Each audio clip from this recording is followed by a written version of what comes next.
Los invito a ponerse de pie. Efesios 4, vamos a leer el versículo 1 hasta el 16. Versículo 1 hasta el 16 dice así, Efesios 4. Yo, pues, preso en el Señor, os ruego que andéis como es digno de la vocación con que fuisteis llamados, con toda humildad y mansedumbre, soportándoos con paciencia los unos a los otros, en amor, solícitos en guardar la unidad del Espíritu en el vínculo de la paz, un cuerpo, un espíritu, como fuisteis también llamados en una misma esperanza de vuestra vocación, un Señor, una fe, un bautismo, un Dios y Padre de todos, el cual es sobre todos, y por todos, y en todos. Pero a cada uno de nosotros le fue dada la gracia conforme a la medida del don de Cristo, por lo cual, subiendo a lo alto, llevó cautiva la cautividad y dio dones a los hombres. Y esto de que subió, ¿qué es? Sino que también había descendido primero a las partes más bajas de la tierra. El que descendió es el mismo que también subió por encima de todos los cielos para llenarlo todo. Y él mismo constituyó a unos apóstoles, a otros profetas, a otros evangelistas, a otros pastores y maestros, a fin de perfeccionar a los santos para la obra del ministerio, para la edificación del cuerpo de Cristo, hasta que todos lleguemos a la unidad de la fe y del conocimiento del Hijo de Dios, a un varón perfecto, a la medida de la estatura de la plenitud de Cristo, para que ya no seamos niños fluctuantes llevados por doquiera de todo viento de doctrina, por estratagemas de hombres que para engañar emplean con astucia artimañas del error, sino que siguiendo la verdad en amor, crezcamos en todo, en aquel que es la cabeza, esto es Cristo, de quien todo el cuerpo, bien concertado y unido entre sí por todas las coyunturas que se ayudan mutuamente, según la actividad propia de cada miembro, recibe su crecimiento para ir edificándose en amor. Oramos. Amado Dios, una vez más, al abrir la Escritura en tu casa, pedimos, Padre, que tú la uses de manera poderosa en cada corazón. Confiamos que tú haces una obra que nosotros no vemos en cada corazón cada vez que la Escritura es expuesta, tu Espíritu la utiliza. Deseamos que tú aquietes nuestros pensamientos y que nos ayudes a tener un corazón dócil cuando tu verdad nos confronta con aquello que nosotros necesitamos cambiar en nuestras vidas, especialmente que podamos tener la mente de Cristo y poder confrontar esas verdades enfrentar esas verdades con nuestro corazón, con las ideas equivocadas que tenemos, especialmente acerca de la iglesia y del discipulado. Pedimos, Padre, que tu gracia nos ayude a comprender una verdad que no es tan enseñada en estos tiempos. Y que pedimos, Padre, que tu gracia obre de manera poderosa. En nombre de Jesús. Amén. Pueden tomar sus asientos, muchas gracias. Cada vez que nosotros recibimos miembros nuevos o tenemos algo especial, como la semana que viene será el Día de las Madres, aprovechamos a ver desde la Escritura qué es lo que la Biblia enseña, ¿no?, acerca de esto. Y en el caso de haber recibido miembros nuevos hoy, aprovecho, bautismo solemos enseñar más seguido que membresía, y aprovecho yo porque es una doctrina sumamente importante en la Biblia, ¿sí? Cada vez que recibimos miembros nuevos aprovechamos eso, a enseñar un aspecto más de la membresía de la iglesia local. Es una doctrina en la Biblia, ¿sí? Esto es una doctrina bíblica. Y estamos siguiendo en esta exposición de la membresía de la iglesia local, estamos siguiendo un bosquejo que contiene aspectos fundamentales, ¿sí?, de una membresía bíblica. O sea, que considero como pastor que estos son puntos importantes a tener en cuenta en cuanto a la membresía. Si usted agarra un libro donde se explica esta doctrina, va a encontrar mucho más. Es más, cada vez que vuelva a hacer el ciclo de repetir este bosquejo, seguramente voy a abordar otros pasajes donde esta verdad está expuesta de manera clara. Hay 7 cosas que están aquí. Primero eran 4, fueron 5 y son 7. Y creo que vamos a quedar ahí con 7 aspectos importantes de una membresía bíblica, ¿sí? Hemos hablado nosotros del concepto. Estaba revisando el archivo que hemos dado 2 mensajes sobre el concepto de la membresía. O sea, ¿qué es la membresía en la Escritura? ¿De dónde viene la idea de miembro? ¿Sí? Eso hemos explicado nosotros. Hemos hablado que ser parte de una membresía bíblica en una iglesia local es establecer una relación con el liderazgo de una iglesia, es la relación de autoridad y de sumisión, el hecho de estar sujeto a un liderazgo, eso es importante, hemos hablado de eso también.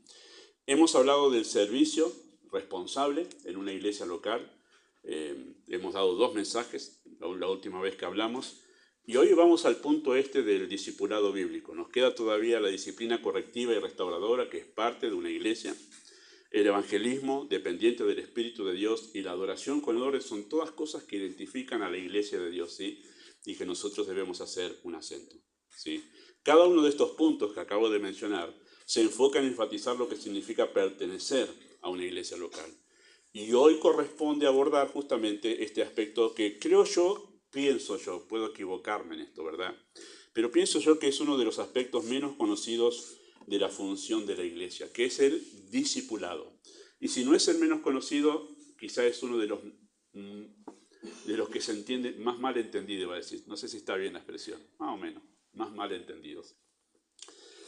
Acerca del discipulado, ¿no? La gente suele decir en unidad que necesito un discipulado, que vayan a mi casa con un libro y yo pueda llenar y completar como un curso, ¿no? Bueno, eso no está mal, lo hacemos nosotros, hacemos el curso de bautismo, hacemos curso de membresía, pero el discipulado es algo mucho más que eso. Y eso es lo que me gustaría ver en esta mañana. Bueno, vamos a empezar dándole una base al texto que tenemos nosotros hoy aquí en Efesios capítulo 4, ¿sí? Respondiendo primero a la pregunta, ¿qué es el discipulado? ¿Qué es el discipulado? ¿De dónde viene esa idea de discipulado, verdad? Bueno, viene de un término que se utiliza mucho en los evangelios, ¿verdad? Es el término discípulo. De ahí viene lo que llamamos discipulado, ¿sí? Y esa palabra discípulo refiere sencillamente a una persona que se coloca bajo la tutela de un maestro para ser enseñado. Eso es ser un discípulo. Un aprendiz, se decía en otra época. Hoy no sé qué palabra moderna se utiliza para eso, pero esa es la idea de un discípulo. Uno que se pone bajo la tutela de otro, ¿sí? Bajo el liderazgo de un maestro para ser enseñado. Y ese concepto que ustedes lo ven mucho en los evangelios, se ha leído la escritura, porque a los apóstoles o a los primeros creyentes se los llamaba discípulos, y lo encuentran mucho en los evangelios. Ese concepto de alguien poniéndose bajo la tutela de otro para ser enseñado viene en realidad de la cultura griega, no nació con el cristianismo, viene de la cultura griega y era muy popular en el tiempo de Cristo, donde justamente lo que reinaba, que manejaba la cultura en ese momento era la idea griega. Aunque los romanos gobernaban, ellos llamaron a todos los griegos para que le eduquen los hijos, así que el Imperio Romano se culturizó con la filosofía griega, ¿sí? Porque eran muy dedicados a la pedagogía y todo esto los griegos. Bueno, viene de ahí, de la cultura griega, y era lo que hoy llamaríamos la educación formal. Hoy la educación formal mandan los chicos a la escuela estatal. Bueno, ¿qué hacían en el tiempo de la cultura griega, en la democracia naciente? Bueno, no había escuelas, lo que sí había eran maestros por distintos lugares, filósofos, donde después que había pasado la niñez, en la adolescencia, de ahí en más, los chicos podían ir, incluso vivían con el maestro, con el filósofo, ¿sí? Llegaban a tener ese tipo de relación. Eso es la enseñanza formal o la educación formal en la cultura griega, ¿sí? Por eso se habla de seguidores, porque uno podía ver en las calles de Grecia, pero también en las calles de ciudades importantes en el Imperio Romano, podía ver al maestro, al filósofo, y seguido por sus alumnos, sus discípulos, porque vivían incluso con él, ¿sí? Eso sucedía. Nosotros tenemos algo semejante cuando Pablo dice que fue criado a los pies de Gamaliel. Después de haber recibido su educación en la infancia en el hogar, cuando Pablo ya creció, él fue a tener una educación formal a los pies de Gamaliel. O sea, él se fue a vivir con Gamaliel. Esa es la idea de lo que se está diciendo allí, ¿sí? Porque así era la costumbre en ese tiempo, ¿sí? Ahora, eso sucedía así, la educación formal. Cristo, cuando él vino a empezar su ministerio, adoptó esta forma de educación formal, ¿sí? ¿Adoptó esto para qué? Bueno, para identificar a sus seguidores, por eso se los llama los discípulos de Cristo, ¿sí? Y además adoptó esto para definir lo que significa tener fe para salvación.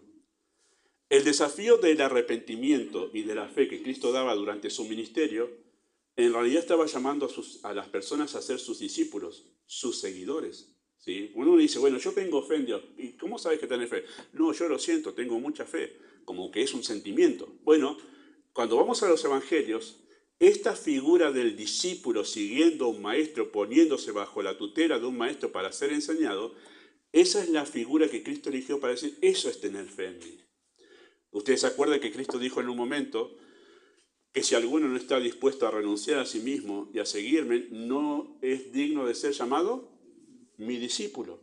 Entonces, Él eligió esta figura para que nosotros tengamos una idea gráfica y clara de lo que significa tener fe en Él. No es simplemente decir, sí, yo creo, sí, yo tengo, no es una confesión de labios sencillamente.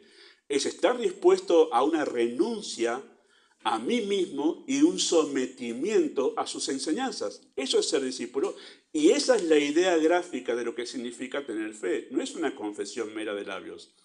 Es una entrega en sumisión a decir, enséñame ahora. Por eso es que Cristo dice en Mateo capítulo 11, Él está hablando acerca de llevar su yugo. La idea es vengan y pónganse bajo el sometimiento mío de mis indicaciones, de mis órdenes. Esa es la idea de tener fe en Cristo. Por eso Cristo dijo en un momento en el Sermón de la Montaña, ¿por qué me llamáis Señor, Señor? ¿Y no hacéis? Porque no, un discípulo debería estar siguiendo a su maestro y haciéndolo. Esa es la idea bíblica de fe. Eso es lo que nos lleva a la fe. Así se hace evidente la fe, ¿sí? Ahora, ¿por qué Cristo prefirió llamar a los salvados discípulos y no cristianos? ¿Ha notado que si usted lee los evangelios, no se dice, y los creyentes, no aparece esa palabra? Y tampoco aparece, y los cristianos, no aparece esa palabra en los evangelios. Porque Cristo prefirió llamar a los convertidos, sus seguidores, discípulos y no cristianos. Recién en Hechos capítulo 11 se les llama a los creyentes cristianos por primera vez en Antioquía. Pero Cristo prefirió llamarlos discípulos. ¿Por qué? ¿Por qué escogió Cristo esa palabra? Bueno, porque es la figura que mejor representa la obra de fe. Adoptar, queridos hermanos, una actitud enseñable ante la verdad de Dios, no solo es sobrenatural eso, ¿sí? Eso es algo sobrenatural, que alguien se interese apasionadamente por querer escuchar la enseñanza de la Biblia, eso no es natural. Pablo dice en Romanos capítulo 8 que la mente carnal no se sujeta a la ley de Dios, ni tampoco no quiere, no me interesa. Es algo sobrenatural querer sentarse y apasionadamente querer escuchar la Escritura. Es una obra divina, no es una obra humana. No hay capacidad humana para que pueda crear este deseo en el corazón. No lo hay.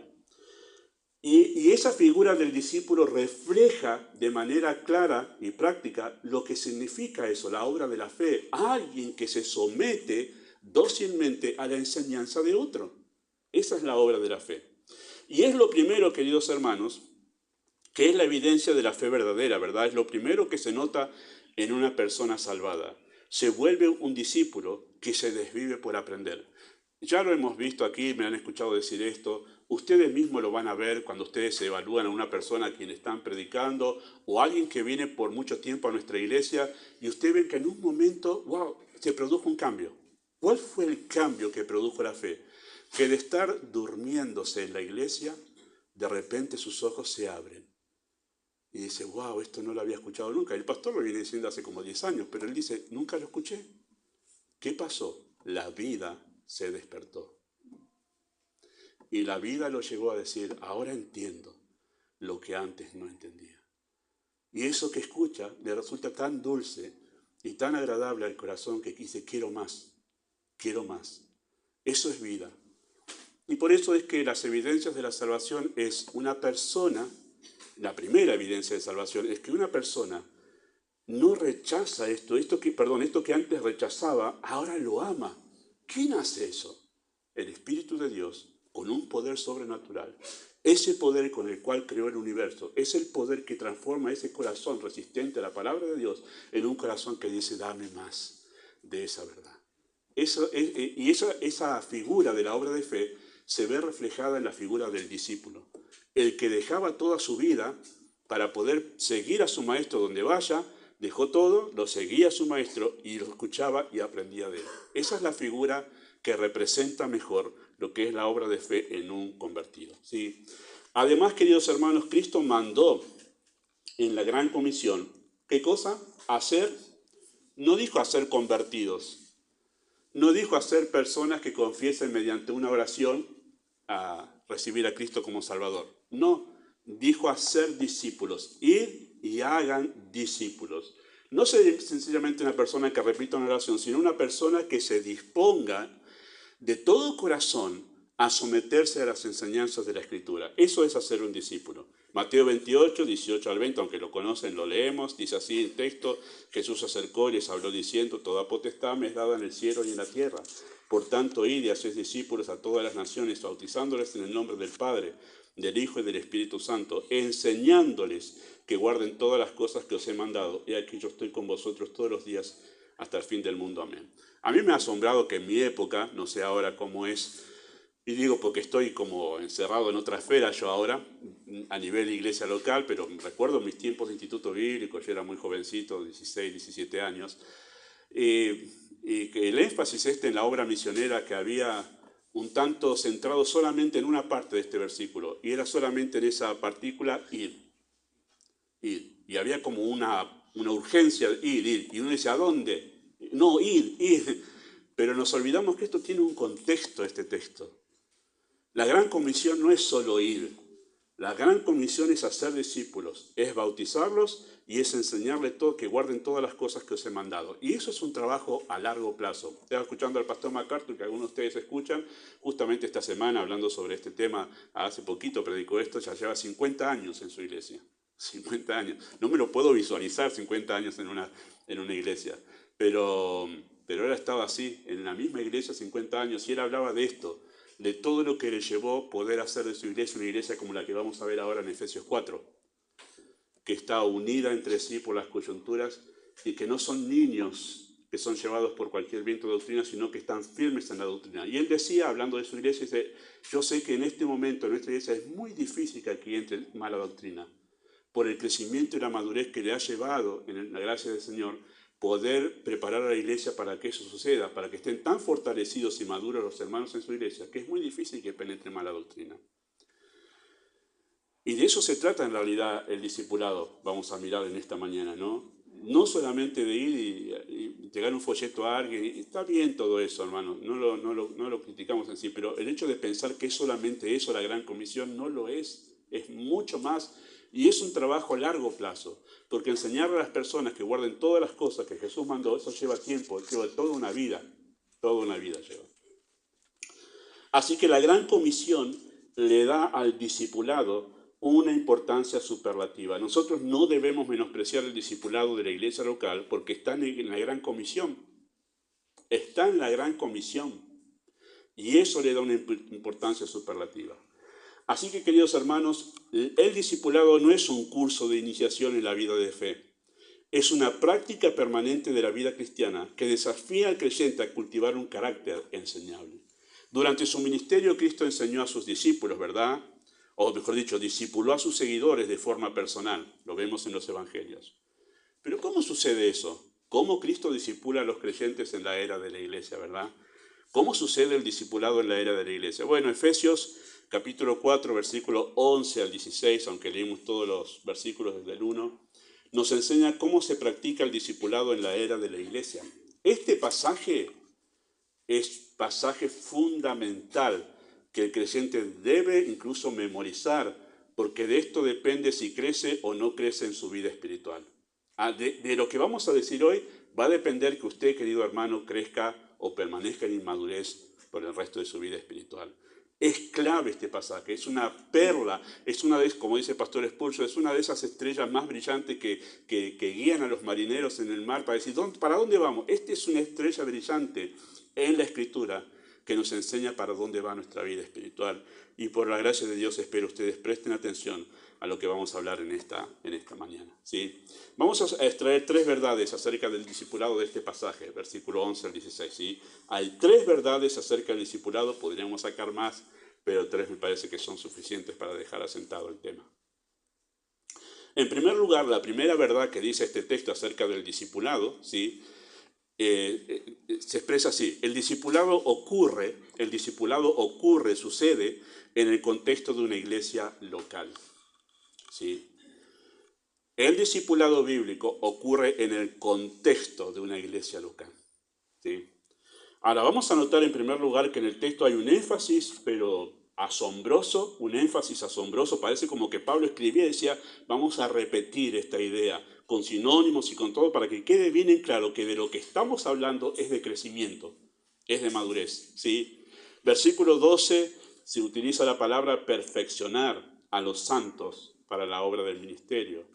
Versículo 12 dice también que hay que perfeccionarlos para la edificación del cuerpo de Cristo, perfeccionar, edificar. Versículo 13 dice hasta que todos lleguemos, hay un punto al que llegar, ¿sí? Se habla de llegar hasta un punto, eso es crecimiento, eso es desarrollo, ¿sí? Llegar a la unidad de la fe. Versículo 13 habla de un varón completo, algo también que debo adquirir para poder estar completo. Versículo 13 habla de la medida, de la estatura, de la plenitud de Cristo, habla de una medida a la cual hay que llegar. ¿Sí? Versículo 14 dice, para que no seamos niños. Eso habla de madurar para no ser niños. ¿Sí? Versículo 15 dice, crezcamos en todo, otra vez en aquel que es la cabeza, una vez más la palabra crecimiento. Versículo 16 dice, recibe su crecimiento para ir edificándose. Bueno, hay un montón de palabras allí para hacernos pensar constantemente crecimiento, crecimiento, crecimiento, crecimiento, que es discipulado. De eso se trata el discipulado, ser enseñados para crecer. Queridos hermanos, cada una de estas expresiones revela la complejidad del crecimiento en Cristo. Pablo está explicando cómo sucede que un creyente crece. Y uno dice, bueno, hago un curso, me enseñan doctrina y con eso ya estoy. Después leo la Biblia, oro y con eso estoy saldado para toda la cosecha. Mire, con esto muestra que en realidad es una gran complejidad de cosas que suceden dentro de la iglesia, en el contexto de una iglesia local, que hacen que el creyente crezca. Ignorar estas verdades es la razón de que muchas iglesias no crezcan, pero no solo eso, sino de que creyentes en manera individual no crecen en su fe. Es porque ignoran lo que acá dice este texto. Y esto es verdad.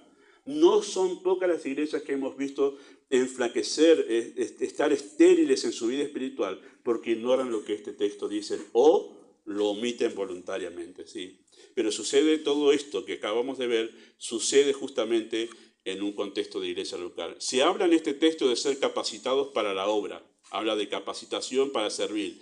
Se habla de un conocimiento doctrinal pleno, se habla de tener conocimiento doctrinal sólido. Se habla de crecimiento en carácter, no ser niño. Entonces hay un crecimiento que abarca distintas áreas en la vida del creyente. Y el texto, queridos hermanos, está hablando, versículo 11 al 16, indudablemente está hablando del discipulado que sucede en la iglesia local. ¿Sí? Toda la sección que estamos viendo nosotros, 11 al 16, queridos hermanos, nace en realidad en versículo 1. Esto es parte de ese contexto que nace en versículo 1. Y en versículo 1 al 3 tiene la palabra clave de todo esto. Dice versículo 1 al 3, yo pues preso en el Señor os ruego que andéis como es digno de la vocación con que fuiste llamados, con toda humildad y mansedumbre, soportándoos con paciencia los unos a los otros. Y aquí viene el verbo principal, que es el eje que sostiene todo este tramo de versículos de 1 hasta el 16. ¿Cuál es el eje? ¿En base a qué se apoya todo lo que dice? Solícitos en guardar la unidad del Espíritu. Ese es el verbo principal de toda esta sección. Sí, y por eso hacemos un acento, solícitos en guardar la unidad del Espíritu. Bueno, esa unidad del Espíritu que dice Pablo allí que debemos guardar, es la unión que produjo el Espíritu Santo en el momento de la salvación. ¿Sí? ¿Qué hizo en el momento que una persona es salva? Bueno, una persona es salvada y el Espíritu en ese momento, ¿qué es? Que lo está salvando, lo está uniendo al cuerpo de Cristo, al cuerpo espiritual de Cristo, de la totalidad de los creyentes. Y a la misma vez lo está uniendo a Cristo, porque si lo está uniendo al cuerpo de Cristo, lo está uniendo a Cristo. Esa es la unidad del Espíritu. Lo que se produce en el momento de la salvación, soy unido de manera inmediata al cuerpo de Cristo. Eso es por siempre, por toda la eternidad voy a estar unido al cuerpo de Cristo y a Cristo mismo. ¿Sí? Ahí se sucede eso. Eso se llama, en 1 Corintios capítulo 12, el bautismo del Espíritu. Ese es el bautismo del Espíritu. Lo que hizo Ignacia hoy fue representar eso que le pasó en el momento que fue salvada. Fue bautizada por el Espíritu y en ese momento el Espíritu la unió a la iglesia, el cuerpo espiritual de Cristo, y la unió a Cristo. Eso sucedió y eso fue representado por ella aquí. ¿Sí? Así que lo que se nos manda a nosotros no es a crear la unidad, no se nos manda a crear unidad en la iglesia, se nos manda a guardarla. Porque la unidad, ¿quién la creó? El Espíritu. Él la creó a la unidad. Nosotros debemos guardarla. La unidad ya está creada en la iglesia, creyente y con Cristo. Nosotros debemos guardarla, esa unidad, ¿sí? Porque la unidad espiritual en el cuerpo de Cristo la guarda justamente el Espíritu de Dios y no puede romperse nunca. A alguien que el Espíritu de Dios bautizó y sumergió en el cuerpo de Cristo va a permanecer en el cuerpo de Cristo por siempre. Por siempre. Es su nueva identidad como creyente, ¿sí? Pero la unidad con la iglesia local, ¿sí? Esa unidad que yo debo tener con esta iglesia local de Lavallol, ¿sí? Ustedes creyentes con esta iglesia local, esa la guardo yo. Por eso el imperativo me dice guardar la unidad, pero si el Espíritu la guarda. Bueno, pero a mí se me está mandando a guardar la unidad con esta iglesia local. Con el cuerpo espiritual de Cristo yo estoy unido por el Espíritu de Dios. ¿Cuál es mi responsabilidad? Porque si nosotros decimos que deberíamos guardar la unidad que creó el Espíritu, en el sentido espiritual, con el cuerpo de Cristo, estamos diciendo que deberíamos cuidar ¿qué cosa? La salvación. Y guardar la salvación no depende de nosotros, de que no la perdamos. No, porque la guarda el Espíritu. Está por siempre. ¿Y qué se me está pidiendo que guarde? Mi relación con la iglesia local aquí. Y dice que debo ser solícito en eso, ¿sí? ¿Sí? La unidad con la iglesia local es mi responsabilidad. Debo ser solícito. Ese término solícito indica diligencia, premura, esfuerzo, gran deseo, todo lo contrario a ser perezoso. Por mantenerme vinculado con la iglesia local. Debo ser solícito en eso, ¿sí? Ese es el mandato de Pablo aquí, que ruega por esto, ¿verdad?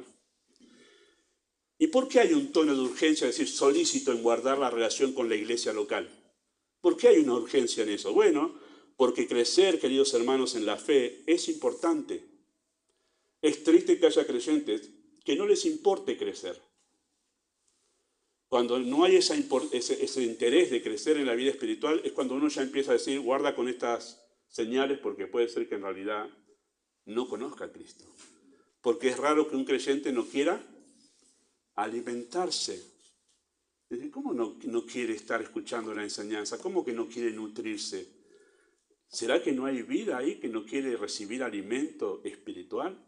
Bueno, crecer en la fe es importante, por eso hay una urgencia allí de ser solícitos en guardar la relación con la iglesia.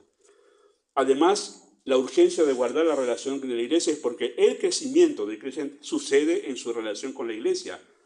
Y vamos a acentuar esto ahora, lo voy a acentuar con los argumentos que tengo después. No sucede fuera del contexto de la iglesia, hermanos. Usted no va a crecer, y yo lo digo de manera categórica, no va a crecer usted en su vida espiritual si usted no es solícito en guardar una relación sana con la iglesia local. No va a crecer. Y después hay un sentido de urgencia porque ser discipulado dentro del contexto de la iglesia local es el método establecido por Dios. ¿Cómo es esto? ¿Quién lo inventó, pastor, esto de ser discípulo? Lo inventó Dios. Este es el método. Ya he mencionado esto otras veces, pero cuando uno va a la librería cristiana encuentra el crecimiento, ¿no? Que hay como que algún iluminado dice, encontré la forma de que la iglesia crezca. Perdón, mire, acá alguien se te adelantó. Y es Dios. Acá ya dio el método de iglesia y crecimiento. Este es el método de iglesia y crecimiento que Dios estableció. Es un método establecido por Dios. Si hubiese otro método para crecer en la vida espiritual, queridos hermanos, Pablo no pondría acá ser solícitos en guardar la relación con la iglesia local. Pero como es el único método establecido por Dios para crecer en la fe, Pablo dice, sean solícitos, no sean perezosos en guardar su relación con la iglesia local. Porque este es el método establecido por Dios y no hay otro método para crecer. No lo hay. ¿Sí? Por eso es que hay este sentido de urgencia. Así que el creyente crece individualmente en su vida espiritual, pero en unidad con la iglesia local. ¿Sí? Queridos hermanos, la iglesia local es esencial y no se puede prescindir de ella si queremos crecer sanos en la fe. No se puede prescindir de la iglesia si queremos crecer sanos en la fe. Esta es la primera verdad que decimos acerca del discipulado. Sucede en el contexto de una iglesia local. La segunda verdad que encontramos en este texto acerca del discipulado dice así. El discipulado ocurre bajo la tutela de un liderazgo bíblico. Versículo 11 y 12, que ustedes seguramente conocen muy bien, dice así: y él mismo constituyó a unos apóstoles, a otros profetas, a otros evangelistas y a otros pastores maestros, a fin de perfeccionar a los santos para la obra del ministerio, para la edificación del cuerpo de Cristo. ¿Sí? Sucede y ocurre bajo la tutela de un liderazgo bíblico. ¿Sí? Ahí se mencionan 4 ministerios oficiales en la iglesia. ¿Sí? 4 ministerios oficiales en la iglesia. Todos estos ministerios que están mencionados aquí en el texto, todos se relacionan con la enseñanza, ¿sí?, de la palabra de Dios. Los 4 ministerios son diferentes entre sí, pero todos están relacionados con una sola cosa: la proclamación, la enseñanza de la palabra de Dios. No voy a abordar ahora ese versículo en sí, necesita para explicarse todo un mensaje, pero simplemente voy a hacer algunas referencias porque mi objetivo hoy es otro, ¿sí? En cuanto al ministerio de apóstoles y profetas, ellos tuvieron un ministerio fundacional, ¿sí?, que fundaron la iglesia, y cuando uno funda algo, como lo que es la casa de Dios, lo que pone es el cimiento. Pablo dijo a los Corintios: yo como perito arquitecto puse el fundamento, ¿sí? Y los apóstoles, los 13 apóstoles, acompañados justamente por los profetas, ellos tenían un ministerio único e irrepetible, ¿sí? No hay más profetas ni apóstoles, no los hay. Y voy a dar solo un argumento, porque cuando estudiaba dijo: ¿cuántos argumentos puede? Pero me iba a desviar a otro tema. Pero usted piensa en esto nomás, para poder darle a alguien una razón bíblica de que no hay profetas ni apóstoles hoy. ¿Se acuerdan que después de que Pablo fundó las iglesias, iba por iglesia, Hechos capítulo 14, las iba confirmando? ¿Se acuerda eso? Si usted leyó el libro de los Hechos. Y dice que iba estableciendo ¿qué en cada iglesia? Iba estableciendo ancianos. Y si el ministerio apostólico seguía, ¿por qué no estableció apóstoles? Es más, cuando hay 2 cartas pastorales en la Biblia, que una es Tito y otra es Timoteo, y en las 2 les manda a Tito y a Timoteo que ordenen las iglesias, tanto en Éfeso como en la isla de Creta. Y le dice que tiene que poner líderes bíblicos. ¿Y qué le manda a poner? ¿De qué tipo de líderes le manda a poner? ¿Apóstoles? No. Establezca ancianos, que es una palabra utilizada para hablar del pastor en la iglesia. Si el ministerio apostólico sigue, como algunos dicen hoy en día, ¿por qué Pablo no le dijo a Timoteo: poné un apóstol en Éfeso? ¿Y por qué Pablo no le dijo a Tito: poné un apóstol ahí en Creta? ¿O poné un profeta? No. Le decía: estableció un pastor, un anciano, porque el ministerio apostólico se terminó con los 13 apóstoles y con sus acompañantes, que eran los profetas en ese momento, de los cuales no hay mucho dato en la Escritura, y se acabó ahí. ¿Por qué? Porque era un ministerio fundacional, pusieron el fundamento y esa era su tarea, aparte de otras cosas que se podría mencionar, pero principalmente era eso. Por eso en Efesios 2, versículo 20, dice que somos edificados sobre el fundamento de los apóstoles y profetas, siendo la principal piedra del ángulo Jesucristo mismo. Ese es el ministerio apostólico, y dejaron, ¿qué es el fundamento? Toda la doctrina que nosotros creemos, todo nuestro credo, lo que fundamenta nuestra fe. Esa es la tarea de ellos. Después están mencionados los evangelistas, y aquí es donde yo reconozco mi ignorancia sobre el tema. ¿Y por qué? Porque solamente 3 veces se usa esta palabra en el Nuevo Testamento. Una es aquí, la otra ¿dónde se menciona? ¿Alguien sabe? En el libro de los Hechos, hablando de un tal Felipe, el evangelista. Y la otra vez se menciona en la carta a Timoteo, donde Pablo le dice a Timoteo: cumple tu ministerio, haz obra de evangelista. Solo 3 veces se menciona esta palabra, y no sabemos, o yo no sé muy bien, qué involucraba todo este ministerio oficial de evangelista. El hecho de que le diga a Timoteo: haz obra de evangelista, y que él estaba ordenando un grupo de iglesias en la ciudad de Éfeso, me hace pensar solamente a mí que en realidad el ministerio de evangelista no se refería a lo que nosotros hoy llamamos como alguien que estaba predicando el evangelio y que tiene una habilidad especial para comunicar el evangelio a otros. Pienso yo, y si usted piensa distinto no me voy a pelear, porque no tenemos muchos más versículos en la Biblia, pero pienso yo que era un ministerio diferente al que nosotros pensamos hoy, que era un administrador que ponía en orden el evangelio en las iglesias que estaban desordenadas. Pienso que se refiere a eso, pero el asunto es que, no sé si sigue, no sé si está presente, pero el asunto es que era un ministerio particular del que no tenemos mucha referencia, pero sí que estaba relacionado con la predicación del evangelio, ¿sí? Y después tenemos allí a los pastores y maestros, que son los que hoy en día ofician como tutores para discipular a los creyentes en la congregación. Todos estos ministerios oficiales fueron establecidos por Cristo para administrar la palabra con un propósito definido. ¿Cuál es el propósito definido por el cual existieron y existen estos ministerios, el de pastor maestro hoy en día? Bueno, versículo 12 dice, a fin de perfeccionar a los santos para la obra del ministerio, para la edificación del cuerpo de Cristo. ¿Qué es este perfeccionamiento de los santos? Los santos aquí son los creyentes, por las dudas, ¿sí? Son los salvados.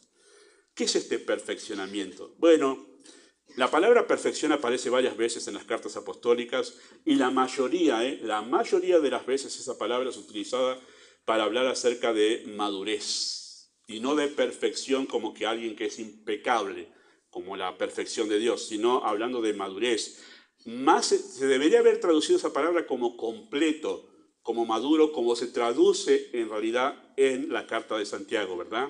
Así que se utiliza de esa manera, estar completos y tener lo necesario para afrontar las responsabilidades de la vida de fe. Así que el propósito, escuche esto, el propósito del ministerio pastoral es llevar a los creyentes a la madurez. De eso se trata el ministerio de este pastor en esta iglesia. Y justo escuchaba al pastor MacArthur mencionar algo sobre esto y decir, hay pastores que están más preocupados por los de afuera que por los de adentro. Y se preocupan más de ver cómo alcanzamos y no estar preocupado por edificar lo que tiene adentro en la iglesia. Y por eso a veces los creyentes no crecen. Y él decía, este texto nos enseña que el pastor debe estar más preocupado por edificar a los que están adentro que por llegar a los que están afuera.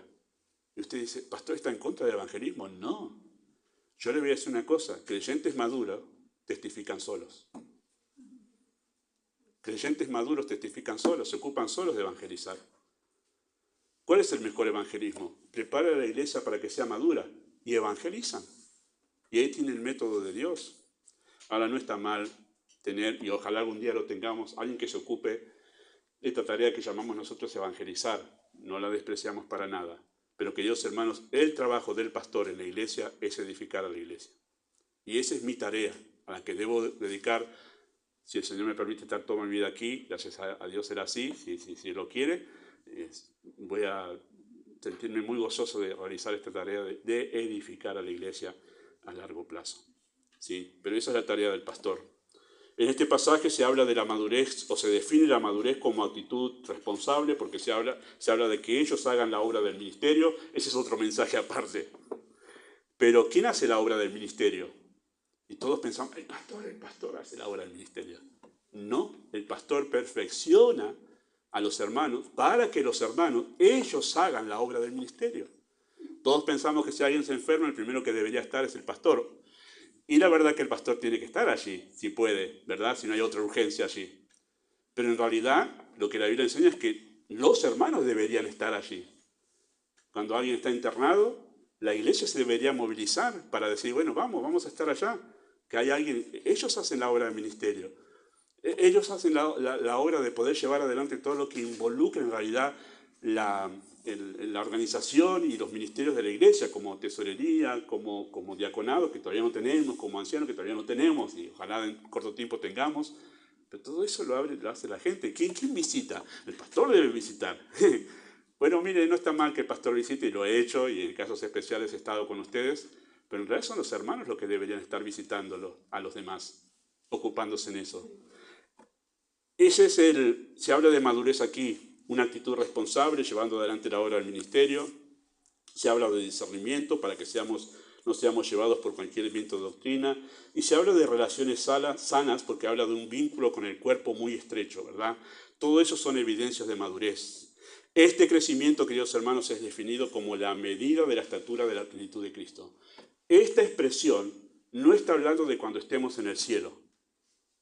La medida de la estatura de la plenitud de Cristo. No está hablando de cuando estemos en el cielo, la perfección cuando le veamos a Él. Está hablando de algo que podemos alcanzar acá, ¿sí? En este tiempo acá. De eso se está hablando. Por eso habla de cuando de llegar. Habla del ministerio pastoral que lleva a una iglesia hasta llegar a la medida de estatura de la plenitud de Cristo. ¿Qué es eso? Bueno, sencillamente una iglesia que se comporta como Cristo. Básicamente eso es lo que está diciendo allí, ¿verdad? Ahora, esta realidad teológica, queridos hermanos, acerca de que el discipulado sucede por medio de un liderazgo pastoral y una iglesia que se somete a ese liderazgo de enseñanza, esta realidad teológica demanda del pastor un continuo crecimiento en su capacidad para enseñar y mayor dedicación de su tiempo al estudio. Los institutos bíblicos, ahora voy a mencionar algo al final, no se asusten mucho, pero voy a mencionar algo. Los institutos bíblicos han sido, en cierto sentido, un engaño para no pocos creyentes. Pero yo sé que hay pastores que han colaborado para que gente quiera irse al instituto a nutrirse mejor. Si una iglesia, un pastor en una iglesia, es diligente en prepararse con todo su esfuerzo y se desvive por crecer en conocimiento para nutrir a la iglesia, un instituto bíblico no debería ser necesario para un creyente para que pueda crecer y madurar sano en su fe.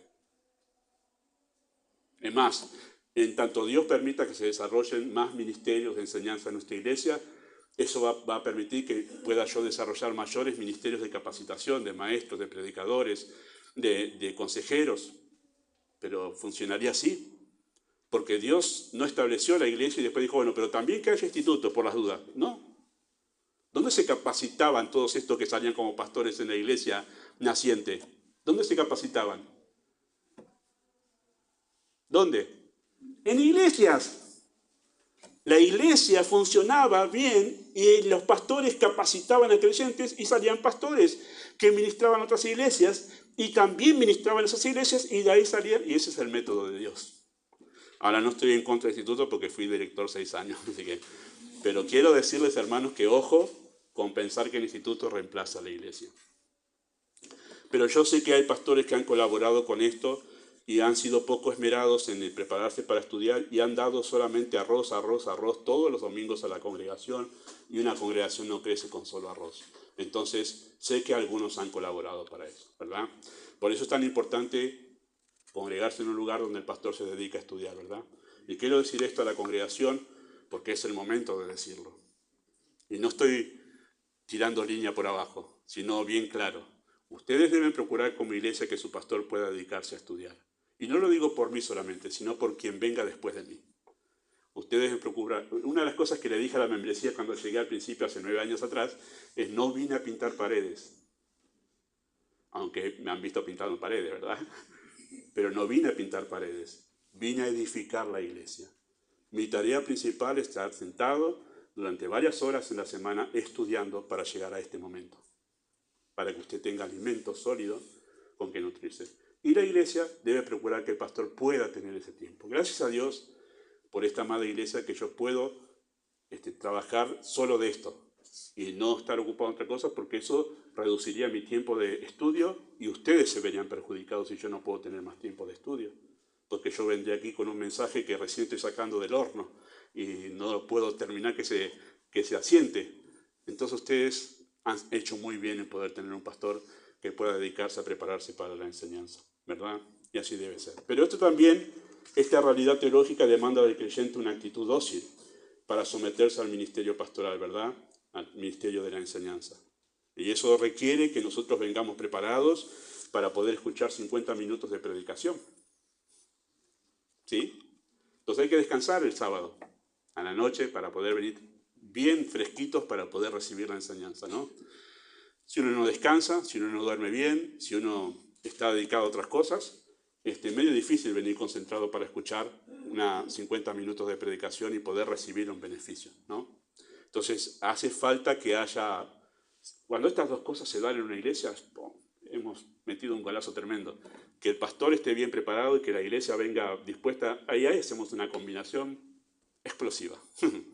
Eso sucede así, ¿verdad? Las dos cosas deben pasar. Y digo esto, hermanos, porque me ha tocado ver iglesias donde ha habido hombres bien preparados, pero a la iglesia no le interesa nada someterse a la enseñanza. Y no han crecido. Y yo les aseguro que ha sido así. Yo escucho a ese pastor y digo, wow, pero es como comida del cielo que uno escucha. Y después veo a la iglesia y dicen, no les interesa nada, no han crecido en nada. Y digo, ¿qué pasa acá? No tienen la actitud dócil para someterse a semejante predicador y recibir la enseñanza. Y la tercera verdad que enseña este texto acerca del discipulado, aparte de que sucede en el contexto de la iglesia local y aparte de que sucede bajo el sometimiento de un liderazgo bíblico, es que el discipulado ocurre en una relación estrecha con los demás creyentes. ¿Ha visto el verso 16 lo que dice? Es tremendo. De quien todo el cuerpo, bien concertado y unido entre sí por las coyunturas que se ayudan mutuamente según la actividad propia de cada miembro, recibe su crecimiento para ir edificándose en amor. Ahora, la frase con la que termina es recibe su crecimiento para ir edificándose en amor. Pero ¿qué pasa antes? Bueno, estos miembros están bien concertados y unidos entre sí por las coyunturas. ¿Qué está diciendo Pablo? Bueno, lo que está diciendo Pablo sencillamente, queridos hermanos, está usando la analogía del cuerpo humano, cómo funciona nuestro cuerpo, ¿verdad? Y cómo nuestro cuerpo va creciendo de manera armónica, cada miembro va creciendo unido al cuerpo. No es que cuando nosotros crecemos, el brazo se queda ahí, ¿no? Imagine que sucediera eso, una figura loca, ¿no? Que el brazo queda afuera del cuerpo. Y mientras usted va creciendo como persona, se va desarrollando. El brazo ese que está afuera, ¿no? ¿Va creciendo? No. Esa figura que es tan simple y hasta un poco niña, es lo que sucede con el creyente que piensa que yo a la iglesia toco y me voy, no me quiero relacionar con nadie. No vas a crecer. No vas a crecer.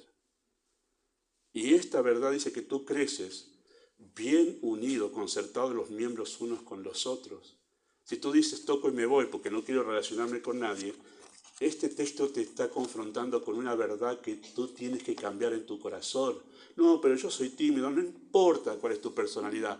El texto dice que tú tienes que estar bien concertado y unido con los demás miembros por las coyunturas. Y además dice que se ayudan mutuamente, por eso hay que estar unidos, porque el crecimiento sucede cuando los creyentes están unidos entre sí y se ayudan mutuamente, ¿sí? Así que para que un miembro crezca y se desarrolle, necesita estar unido estrechamente con los demás miembros del cuerpo. No solo la enseñanza produce crecimiento y madurez, hermanos, sino también la actividad propia de cada miembro. Queridos hermanos, yo no solo como creyente necesito crecer en conocimiento, sino también en carácter, ¿verdad? Nosotros podemos acumular esta información que estoy dando y decir, wow, le seguí todos los puntos al pastor. ¿Es eso crecimiento? Bueno, usted guarda una información importante, pero si esta enseñanza no le lleva a usted a decir, no, wow, me tengo que poner las pilas y empezar a relacionarme bien con los hermanos, usted no va a crecer porque usted necesita crecer aparte del conocimiento en carácter. ¿Y cómo crece uno en carácter? Relacionándose con los demás. Así crece en carácter, ¿verdad? Dios utiliza a los demás creyentes en el contexto de actividades de una iglesia para forjar en nosotros todas las virtudes del carácter de Cristo. Hierro con hierro, se liman las asperezas, hierro con hierro, ¿no? Usted hace así con el cuchillo, y van sacando las asperezas y va quedando un filo perfecto, ¿no?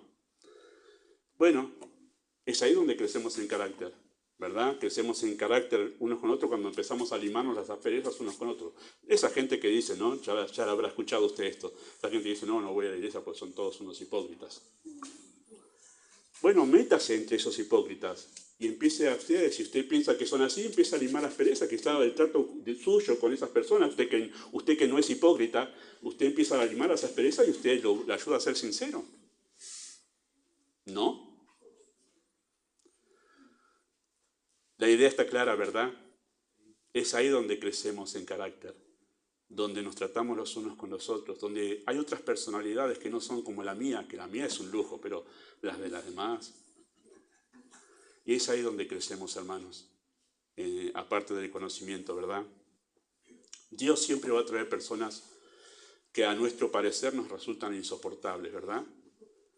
Ojalá no estuviese en la iglesia esta persona. Pero quizás justo es la que Dios está usando para trabajar en tu vida, para limar aspectos de tu vida que todavía necesitan crecer. Ahí está el desafío. Ahí está el desafío, ¿verdad?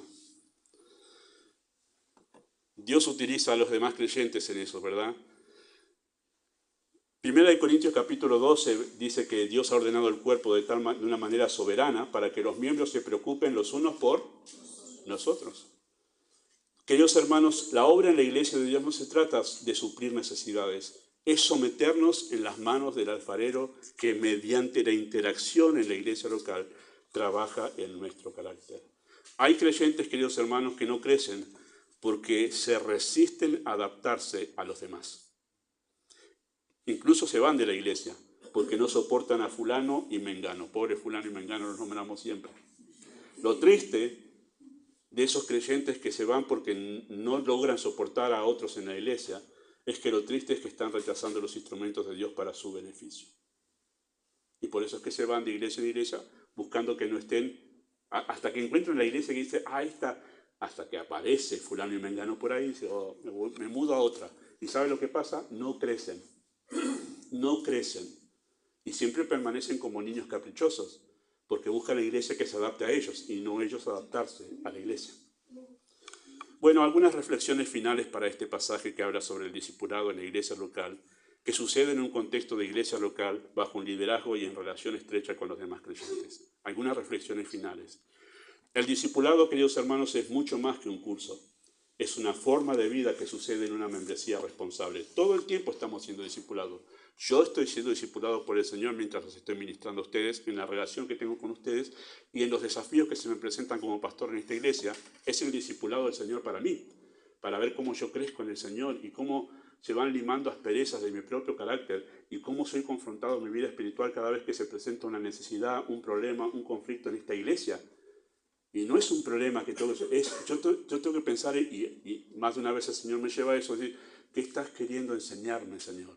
Sí hay un problema con este matrimonio, pero ¿qué me estás queriendo enseñar a mí? Sí hay un problema con este hermano, pero ¿qué me estás queriendo enseñar a mí con este desafío? Cada desafío es algo que Dios quiere tratar con nuestras vidas. Cuidado, queridos hermanos, con el autodiscipulado mediante la web. ¿Sí? Cuidado con el autodiscipulado mediante la web. ¿Sí? Hay creyentes que han decidido discipularse a sí mismos, solos, no bajo un liderazgo, sino solo.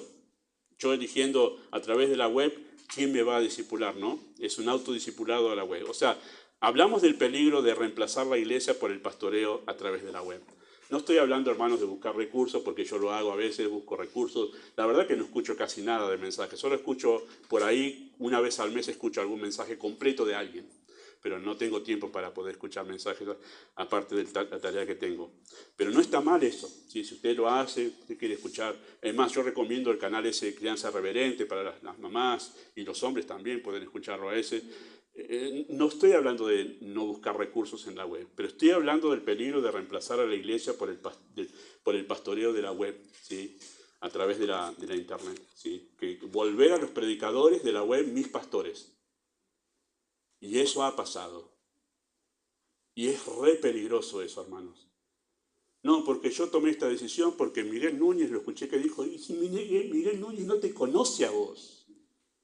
Y vos no conocés la vida personal de Miguel Núñez. ¿Sabés lo que hace él en su vida? ¿Sabés cómo usa su tiempo? ¿Cómo administra su dinero?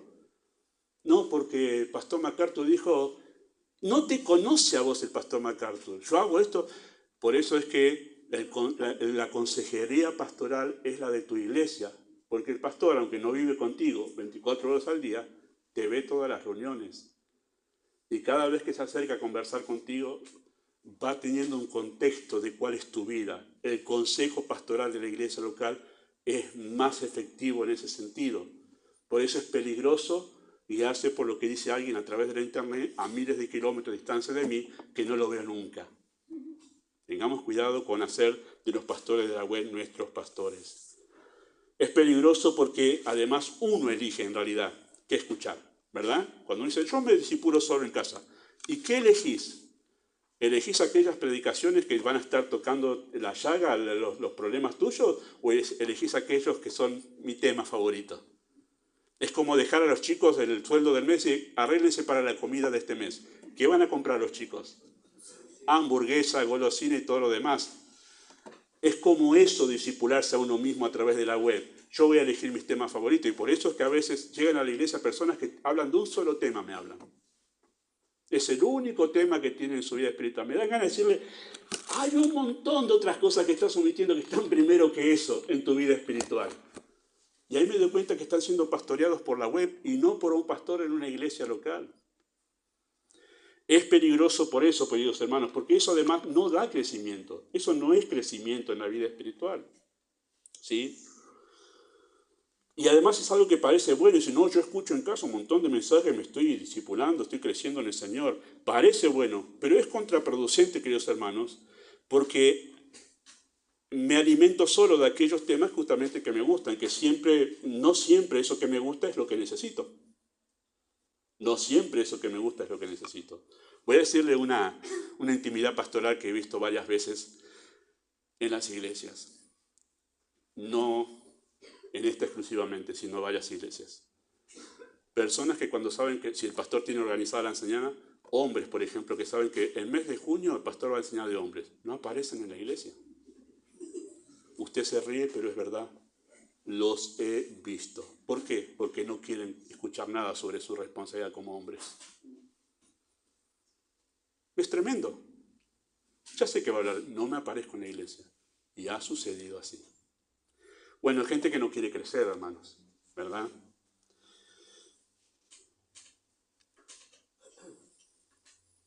Además, el peligro de esto es que es una rebelión encubierta eso. Me pastoreo en la web, yo no me pastoreo en la iglesia local. Es una rebelión encubierta. ¿Por qué? Porque usted no necesita sujetarse a un pastor de la web. Usted lo pone en el momento de la prédica y listo, no nos vemos más. Usted no está sujeto a un pastor. El más, el pastor se está sujetando a usted, a su gusto y su deseo. No se está sujetando a nadie. Y eso es un problema de una rebelión encubierta a través de una pantalla. No tengo la necesidad de sujetarme a ese liderazgo ni tampoco de rendirle cuentas. Este pastor lo escucho, pero no me va a preguntar cómo anda mi vida espiritual. Y hay una cosa que aprendí en esta iglesia, hermanos, lo aprendí después. La respuesta a veces la respuesta sobre ciertos mensajes de la congregación. Y esto lo comparto porque lo veo como algo positivo para mí, que yo no lo había. ¿Cómo la gente piensa que el pastor es el juez? ¿No? Pastor, usted dice, pero yo no pude hacer esto. Y yo siento como que me ve como juez. ¿Pero por qué pasa eso? Porque uno se siente que tiene que rendir cuentas a su líder. Y está bueno si pasa eso, porque significa que la enseñanza está calando en su corazón y lo está llevando a perfeccionarse y crecer. Otro peligro, queridos hermanos, es el problema de la arrogancia intelectual que se manifiesta mediante el menosprecio de los pastores locales, que no son tan populares como el pastor internacional al que escuchan, que tiene miles de seguidores y que por el marketing que tiene, le da la falsa idea de que están escuchando algo que nunca escucharon en su iglesia. Pero que el pastor lo dice siempre en su congregación, pero claro, el pastor no tiene el marketing que tienen esos pastores de miles de seguidores, ¿verdad? Y entonces uno los ve publicando en sus redes sociales cosas que dice, esto es una cosa re trillada. Pero claro, como tiene abajo la firma y la foto de Menganito, eso es como verdad revelada del cielo. Hermanos, algunos han adoptado ciertas doctrinas más por quien lo dice que porque está en la Biblia, porque no se han ocupado de ver si está en la Biblia. Y eso es un peligro serio de la web, de ser pastoreado por la web. Hay un hermano que queremos mucho, que pastorea la iglesia en Chivilcoy, todavía no es pastor, pero está ocupando esa función, en algún momento va a ser ordenado pastor, pero él escribió hace algunas semanas algo interesante, entre las cosas que escribe, porque tiene una habilidad muy particular para escribir, y él dice, pareciera los lunes que todas las personas han asistido a la iglesia MacArthur. Me reía yo, porque tiene razón, porque lo que aparece en los posteos en los lunes es lo que MacArthur dijo en su iglesia y no lo que tu pastor dijo en tu iglesia. Dice, parece que todos han asistido a la iglesia MacArthur. Él lo dice así en un tono muy, algunos los conocen a Venancio, lo dice en un tono muy jocoso, pero no se queja, sino dice una realidad. Parece que a veces vamos a la iglesia a ver si escuchamos algo rimbombante que dice el pastor. ¿Qué dijo? No, todo lo de doctrina. Yo le voy a decir, usted está estudiando teología todos los domingos aquí. Usted está teniendo una clase teológica todos los domingos aquí. Y usted piensa que hay que ir a un instituto. Usted recibe teología todos los días aquí, todos los domingos aquí, todas las veces que predicamos en esta iglesia. Así que hay que tener cuidado con menospreciar al pastor local, porque en la web parece que hay algunos otros que son, pero bajados del cielo mismo, ¿verdad? El mayor problema de esta tendencia, queridos hermanos, es que le da la falsa idea al creyente que está creciendo, pero en realidad solo está adquiriendo conocimientos sin que los afecte en su manera de vivir y su relación con la iglesia. Esto no es discipulado, porque el discipulado bíblico, según Efesios capítulo 4, te lleva a una relación con la iglesia. Y si el discipulado no te lleva a una relación con la iglesia, eso no es de Dios. Si el discipulado no te lleva a una relación profunda con la iglesia, eso no es de Dios. Y no tengo miedo en decir esto. Ese discipulado no es de Dios. Es un engaño. Cuidado con la idolatría por la preparación académica. Esto no solo afecta a creyentes, sino a pastores. Hoy hay muchos que se ponen el título doctor en no sé qué, doctor en no sé cuál. Está muy bien si estudió. Yo con el hecho de prepararse lo veo fenómeno. Las posibilidades que Dios me dé para capacitarme mejor para servirlos a ustedes lo veo muy bien. Pero parece ser que si alguien se pone doctor en teología, en lenguas angelicales y no sé qué otra cosa más, parece que, wow, eso sí, eso, palabra mayor. Y a algunos les gusta ponerse ese título doctor en teología, como si fuese doctor en el páncreas. Yo creo que hay una idolatría por la preparación académica. Parece que si no sabes griego y hebreo, Dios no creo que esté hablando por vos. Cuidado con lo de la preparación académica pensando que eso es lo que necesito para crecer cuando hay algo muy claro aquí en la Escritura. Y hablo de institutos bíblicos también, reemplazando, queridos hermanos, al ministerio de la iglesia local. Eso me tocó vivirlo a mí y fue muy triste. Me tocó vivirlo a mí cuando el instituto parecía más importante que la iglesia. Cuando se me hizo pensar, que estar en el instituto era recibir mejor enseñanza que en la iglesia. Y ojalá usted no lo piense eso. O por lo menos en esta iglesia procuramos que no sea así. Que no sea así. Voy a decir algo nomás que escuché de un pastor muy conocido hoy en día y que ese pastor comentaba en una charla que le hicieron en cuanto a los temas de iglesia y cómo trataba con las personas. Y había un joven, dice, que venía a su iglesia, que siempre venía a hacerle preguntas controvertidas, ¿no? Sobre esto, aquello. Y ese joven aparecía de vez en cuando en la iglesia. Hasta que este pastor dijo, en un momento me di cuenta, yo estaba perdiendo tiempo con este joven. Entonces yo fui muy directo, le dijo fulano, hasta que vos no empieces a venir a la reunión de oración a nuestra iglesia, yo no voy a responderte más preguntas. Yo estoy tocando en la reunión de oración temas que responden tus preguntas. Vos tenés que empezar a venir a la reunión de oración y yo voy a empezar a discipularte, a tratarte. ¿Ha visto un pastor hacer eso? Pero le voy a decir, hay personas a quienes yo digo, me estoy perdiendo el tiempo con esto. Porque en realidad no están en las reuniones, no quieren aprender en realidad, quieren decir cosas controvertidas, quieren pelear. Digo, acá es pérdida de tiempo esto para mí. Mi ocupación es edificarlos a ustedes. ¿De dónde viene esto? De toda esta idolatría por la preparación académica. Si lo dijo el doctor en teología aquel, esto tiene que ser. Y no se ocupa ni siquiera de ver si está en la Biblia. Queridos hermanos, el Instituto Bíblico es algo muy bueno, pero no reemplaza a la iglesia.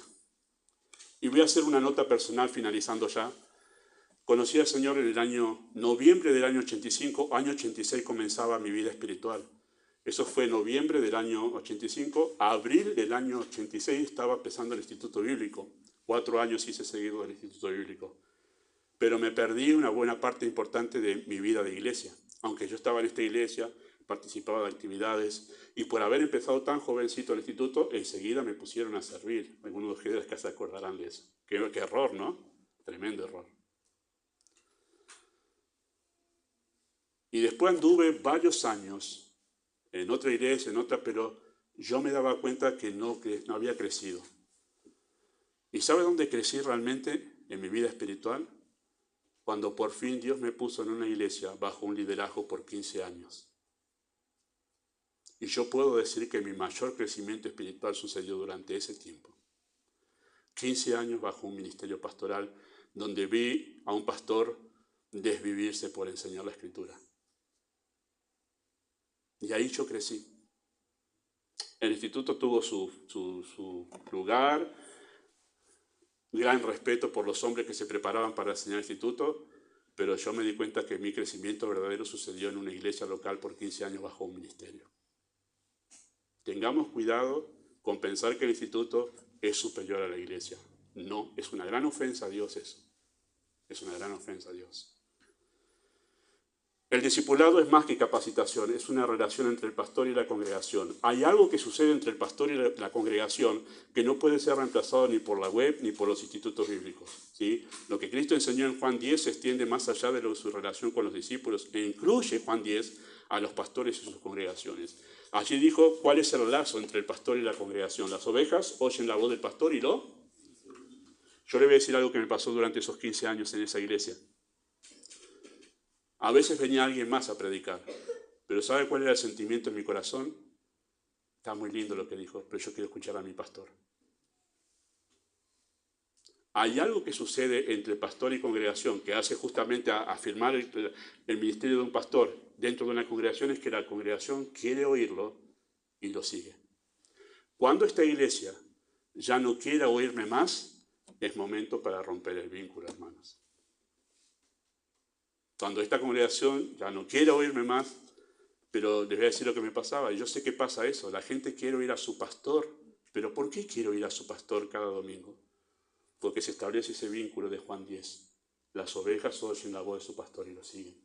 Hay un vínculo que no se da a través de la web, ni sucede en el Instituto Bíblico, y es ese ministerio pastoral, que hay algo más allá de lo natural que sucede cuando el pastor se presenta cada reunión a hablarle a su congregación.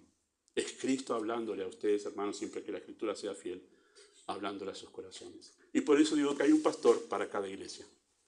Y he visto buenos hombres, de verdad, he visto buenos hombres con una enseñanza muy buena haber sido rechazados por su iglesia. Y yo que pensaba, ese pastor no es para esa iglesia y esa iglesia no es para ese pastor. Por eso es que una de las cosas que ha afirmado mi ministerio aquí es cuando digo, la iglesia crece y madura y recibe, buenísimo, entonces estamos en buena armonía todavía. Muy bien. Esta realidad produce una dependencia mutua. El pastor quiere estar con la congregación, ¿sí? Y la congregación quiere escuchar al pastor. Y les voy a decir otra cosita más, al finalizar, ¿sí? No me interesa que alguien me llame a visitar otra iglesia. Si me invitan, bueno, trataré de ser gentil, pero yo quiero estar acá. Todas las reuniones quiero estar acá. Porque mi mayor placer es poder enseñarles a ustedes, porque hay un vínculo que lo creó el Señor, que me hace desear estar cada domingo acá. Y trato de que no estar afuera de ninguna manera, pues yo quiero estar con ustedes enseñándoles. ¿Qué es ese vínculo? Juan 10. Pastor quiere estar con sus ovejas para enseñarles y hablarles. Así que el discipulado es algo que sucede en el vínculo espiritual entre creyente y pastor. Y el día que una iglesia no pueda escuchar a su pastor, es tiempo de buscar un pastor a quien puedan oír y seguir. Esa es la clave. No un pastor que los entretenga, no un hombre que sea el alma de la fiesta, sino alguien que los enseñe y ustedes puedan oír la voz de Dios. Amado Padre Celestial, ayúdanos a comprender esta verdad tan amplia que hemos abordado de una manera bastante escueta. Pedimos que pueda calar hondo en el corazón de esta iglesia, enseñarnos qué significa ser discipulados y lo importante que es estar unidos a una iglesia local. Pedimos tu bendición sobre esto en el nombre de Jesús. Amén.